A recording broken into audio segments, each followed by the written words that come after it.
una aprobación de una ley en el Pleno que tipificaría el financiamiento ilegal a partidos políticos y alejaría ese delito de lavado de activos. ¿Cómo está, congresista? ¿Cómo está, Alejandra? ¿Cómo estás, Carlos? Muy buenos días. Buenos días a los que nos están viendo.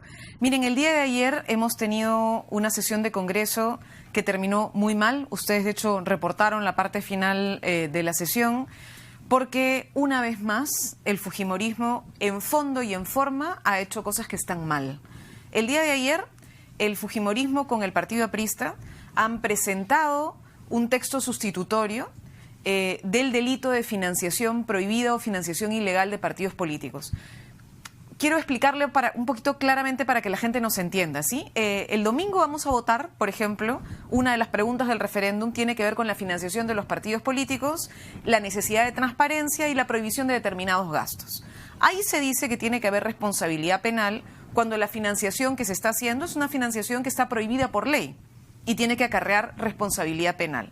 Por ejemplo, hoy día la ley de partidos políticos, acá está, en el artículo 31 dice cuáles son las fuentes prohibidas de financiación. Por ejemplo, si una persona jurídica, nacional, sin fines de lucro, entrega dinero, es decir, una ONG. Imaginemos que hay ONG, siempre acusan, por ejemplo, una ONG que trabaje temas de derechos humanos, por ejemplo, y financia mi campaña política institucionalmente. Eso está prohibido. Si hay una empresa, imaginemos Graña y Montero, que quiere financiar la campaña política de un partido político, imaginemos que quiere apoyar a Alianza para el Progreso, entonces eso hoy la ley lo prohíbe. ¿Pero eso es delito? No. La financiación prohibida de una fuente lícita, es decir, de una ONG, de un partido político, perdón, de una empresa o de una persona natural. Digamos que Carlos quiere apoyarte a ti, Alejandra, en una campaña al Congreso y él tiene un montón de plata y te quiere dar 300.000. La ley lo prohíbe. Pero si él te entrega ese dinero, lo único que hoy día ocurre es una falta administrativa. Pueden poner una multa al partido, el señor puede recibir algún tipo de sanción, pero no hay un delito. Él no va a la cárcel y tú tampoco vas a la cárcel. Transparencia, IDEA Internacional, un conjunto de organismos, la Comisión de Integridad que creó el presidente de la República para discutir el tema de corrupción, dijeron, ese es un vacío. No puede ser que las empresas que financian partidos, ONGs que financian partidos o personas que dan más plata que la que pueden dar, acá no pasa nada y eso queda como si no ocurriera nada. Eso tiene que ser delito. Y eso es lo que teníamos que discutir en el Congreso. ¿Pero qué ha ocurrido? Lo que han presentado el día de ayer, si ustedes lo leen, tiene dos cosas que son gravísimas. Primero, a la hora de tipificar, lo que han hecho es decir que es financiación ilegal, pero lo que han hecho en realidad es escribir un atenuante de lavado de activos. Porque están diciendo que el delito no solamente es violar la ley de partidos políticos, sino que la plata tiene que ser de origen ilícito, es decir, provenir del narcotráfico, provenir de la corrupción, provenir de la tala ilegal. Entonces, ¿cuál es el problema? Hoy día, señores, si cualquier persona recibe plata del narcotráfico, de la tala ilegal, de la corrupción, eso se llama lavado de activos. Si yo recibo plata de un narcotraficante y sé que es un narcotraficante y uso esa plata para gastarla en una campaña electoral, yo estoy lavando activos de un narcotraficante. Si yo recibo plata de corrupción de, por ejemplo, una empresa que sé que corrompe y que me está dando plata de corrupción y yo la uso o no tuve la diligencia suficiente para saber si esa plata provenía o no de la corrupción y la uso, yo estoy lavando activos. Ese delito se llama lavado de activos. Entonces, ¿qué está ocurriendo? El Congreso, usando algo que ha sido y es una necesidad y una exigencia de sociedad civil, ha terminado creando un atenuante al lavado de activos. Es decir, le ha bajado la pena al lavado de activos si es que se lava dentro de los partidos políticos. Eso es gravísimo. Y encima en la disposición final ha señalado que los partidos políticos, si quieren, hacen compliance, si no quieren, no, pero que pueden tener un oficial de cumplimiento. Entonces, claro, los oficiales de cumplimiento de OMPE, a mí no me parece una mala idea que eventualmente haya alguien de OMPE en el partido revisando cuentas. ¿Pero qué dicen? Si el oficial de cumplimiento me dice, señora Glave, lléneme este papel, y yo lleno el papel, y el señor del oficial de cumplimiento no se dio cuenta que yo había hecho una, no voy a decir la palabra, una pillada, digamos, yo ya no tengo responsabilidad penal. Yo ya le prohíbo al Ministerio Público que pueda hacer nada porque el oficial de cumplimiento no lo vio y me excluye de responsabilidad penal. Entonces es gravísimo. Calzan. en este tipo de porque El yo tema recuerdo, penal por ejemplo, va para adelante, ¿no es cierto? Normalmente yo creo un delito, cuando yo creo un delito tipifico para adelante. Es decir, en teoría no debería aplicarse retroactivamente. Sí. Pero ¿qué ocurre?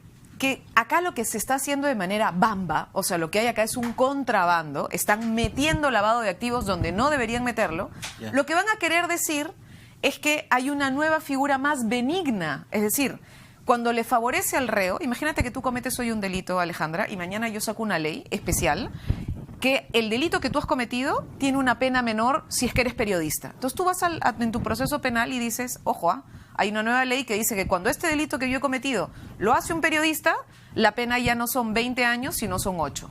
Entonces te estoy bajando la pena. Entonces esto en realidad termina siendo parte de una estrategia legal de quienes forman parte de organizaciones políticas que están siendo investigadas por lavado de activos. Lo que no me queda claro es por qué tiene que aplicarse hacia atrás. Usted sabe que el La principio de retroactividad es cuando es benigna inherente. para el preso, sí. Lo que pasa es que ya hay procesos abiertos. Pero cuando ¿no? es Y benigna para el reo, investigación. sí. El reo Eso puede ya dependería aplicarlo. del criterio del juez. Del juez pero, el fiscal eventualmente, que pide y el juez que claro, decide. Pero lo cierto es que está mal, Carlos. Porque obviamente podría existir un juez que diga que sí, que lo puede aplicar. Y entonces acá estaríamos ante un problema grave. Primero, que es inconstitucional que una vez más pretendan decir que si la OMPE te pone un oficial de cumplimiento y resulta que no se dio cuenta, ya no hay responsabilidad penal. Eso es una barbaridad. Eso no tiene sentido. En segundo lugar, están colocando un atenuante al lavado de activos. Y hoy día en el Perú hay lavado de activos. Y de hecho hay un código procesal penal que desde 2006 lo que dice es que si tú cometes más de un delito, las penas se tienen que sumar. Y acá lo que estamos haciendo es yendo en contra de ese principio, sino lo que estamos haciendo es pretendiendo hacer una tipificación nueva de un delito ya existente. Es decir, imaginemos, hoy día ya existe homicidio, y yo lo que hago es saco un nuevo tipo penal diciendo que, refraseando el homicidio, pero le pongo una pena menor. Estoy creando un atenuante, y eso es una barbaridad, estoy engañando a la gente. Ayer dirigió el pleno Segundo Tapia, no estuvo Daniel Salaverry, no sé si usted tiene luces sobre esa decisión. ¿Qué pasó? Daniel Salaverry incluyó, digamos, ese tema para debatirse, no él personalmente, pero digamos como parte del acuerdo de la Junta de Portavoces, para que se debata en el pleno el día de ayer. ¿Qué nos podría decir sobre ese tema? Yo quiero plantearles dos cosas sobre ese tema. Una primera tiene que ver... Che, tengo tantos papeles acá que ya no encuentro el papel. Acá está. Una primera es esta. Esto acá es el acta para exonerar. Carlos seguro la ve siempre en el Congreso. Señores, cuando en el Congreso nosotros tenemos que debatir los temas, hay una agenda que se aprueba en el Consejo Directivo y que pasa por un conjunto de comisiones y temas. Cuando el tema no está en la agenda, porque o la mesa directiva no lo puso o el consejo directivo no lo puso, lo que se llama la Junta de Portavoces puede exonerar ese trámite y meter el tema en la agenda. ¿Quién amplió la agenda? Supuestamente la Junta de Portavoces. ¿Qué firmas hay? Fujimori, APRA. ¿No es cierto? El Fujimorismo y el APRA son los únicos dos partidos que firman esta exoneración. ¿Y por qué lo pueden hacer? Por una aberración. Miren, ¿qué dice acá? 109. Es decir, están calculando la posibilidad de exonerar sobre 109 congresistas. ¿Cuántos congresistas somos? 130. Entonces, en el fondo, están aplicando de manera distorsionada una norma que hay en el Congreso porque se prohibió la constitución de nuevos grupos parlamentarios. ¿Qué dice la norma en el Congreso? 3/5, es decir, 78 parlamentarios, pueden exonerar un tema del trámite regular. ¿Por qué se pide un tema alto? Pues tiene que haber, digamos, gran consenso para que el tema entre sin el procedimiento regular. Entonces, ¿qué pasó? Estos 78 se han vuelto 66. ¿Por qué? Porque no se están reconociendo a los 21 parlamentarios que no están en ningún grupo parlamentario. Entonces, esto es una distorsión del manejo interno del Parlamento y así es como han metido este tema. ¿Qué es lo que pasó también? Porque el documento era similar en el caso de Mamani. ¿Te acuerdas? ¿No? Exactamente. Que ayer la presión hizo que al final Que se acepte, dieran marcha atrás, ¿no? Entonces, esto, la verdad, es grave. Y ustedes deberían entrevistar al presidente del Congreso. El presidente se fue porque yo supongo que no estaría de acuerdo con lo que se estaba discutiendo. Pero esto ha sido impuesto por el Fujimorismo y el APRA. Bueno, hay precedentes Pero lo en que ese sí sentido, es cierto... Hay precedentes en ese sentido con sí. relación al presidente del Congreso. Obviamente él tendría que decirlo, pero ya quisiéramos que estuviera acá. Pero lo cierto es que ayer el señor Segundo Tapia ha cometido varias irregularidades y por eso el congresista Manuel Damer está realmente indignado, tiene toda la razón, y nosotros hemos dicho que el señor Segundo Tapia habría que censurarlo a él, porque ayer él, en ejercicio de presidencia del Parlamento, no ha contado los votos. Se generó tal nivel de desmadre que si ustedes ven el acta final, las imágenes finales, no contó, solamente contó los adicionales de verde, pero no quiso contar los rojos y en ese momento agarró y terminó generándose un desastre. ¿Por qué? Porque se quiso hacer la exoneración de segunda votación.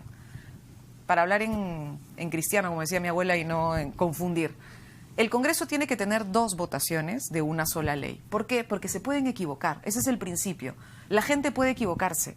Entonces, la idea es, un legislador vota, se publica lo que votó, y ustedes, la sociedad, revisa esa votación y luego la opinión pública funciona. Por lo menos una semana después es que recién se produce la segunda votación. ¿Para qué? Para que uno pueda terminar de reflexionar y pensar qué ocurre. ¿Y qué decidieron? Exonerar la segunda votación a pesar de que es un tema súper polarizado, que genera un debate muy grande, y lo hicieron así a propósito porque tienen al caballazo una mayoría generada entre ellos y el Partido Aprista, lo que es una barbaridad. Muchísimas gracias, Gracias, parlamentaria. congresista. Muy amable por Gracias. su presencia. Bien, ese tema tiene para rato. Transparencia le ha pedido a Vizcarra que no apruebe y que observe esta norma, pero el fujimorismo y el APA tienen los votos para aprobarlo si es que quisieran por insistencia. Vamos a ver, o no los tiene. Para insistencia yo creo que no los tienen. ¿Por qué? Porque para la insistencia se requiere una votación por encima de la mayoría regular. Y esa mayoría Mayoría calificada. no, salvo que los señores de Cambio 21 terminen de pasarse otra vez al lado del fujimorismo. Pero yo sinceramente espero que para este tema no tengan la mayoría necesaria. En todo Así que el caso, presidente sí. sí debe observar esta norma. O en todo caso ya la última instancia del Tribunal Constitucional, que creo que va a ser el que al final decida. Bueno, ayer el doctor Caro ha escrito un artículo señalando que incluso el TC podría observar esta ley.